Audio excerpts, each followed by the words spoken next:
অভিযোগ সংশ্লিষ্ট জনাব শরীফ আহমেদ, প্রাক্তন সংসদ সদস্য, ময়মনসিংহ ২ ও সাবেক প্রতিমন্ত্রী, গৃহায়ন ও গণপূর্ত মন্ত্রণালয়, ঢাকা, ক্ষমতার অপব্যবহার করার মাধ্যমে অসাধু উপায়ে অর্জিত ৩,৮৩,৫০,০০০ টাকারও বেশি মূল্যের সম্পদ অর্জন এবং উক্ত সম্পদ ভোগ দখলে রেখে এবং ৪২,৬৮,০০,০০০ টাকারও বেশি অস্বাভাবিক লেনদেন করার মাধ্যমে অবৈধভাবে অর্জিত অর্থ স্থানান্তর, রূপান্তর এবং হস্তান্তর করার অপরাধে দুর্নীতি দমন কমিশন আইন ২০০৪ এবং দুর্নীতি প্রতিরোধ আইন ১৯৪৭ এবং মানি লন্ডারিং প্রতিরোধ আইন ২০১২ এর সংশ্লিষ্ট ধারায় আজ একটি মামলা রুজু হয়েছে।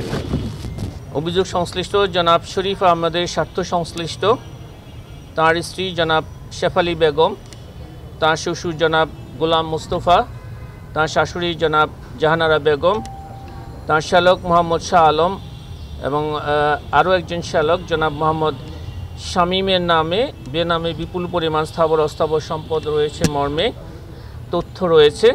এছাড়া তাদের ব্যাংক হিসাবসমূহে বিপুল পরিমাণ লেনদেনের তথ্য পাওয়া যায়। উক্ত লেনদেনকৃত অর্থের উৎস জানার জন্য সংশ্লিষ্ট ব্যক্তিদের জিজ্ঞাসাবাদের জন্য নোটিশ প্রদান করা হলেও তারা বক্তব্য প্রদানের জন্য হাজির হননি বিদায় তাদের বক্তব্য গ্রহণ করা সম্ভব হয়নি।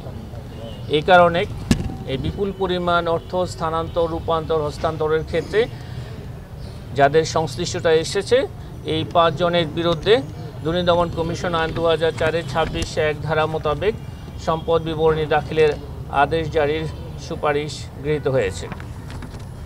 আপনাদের অনেক ধন্যবাদ।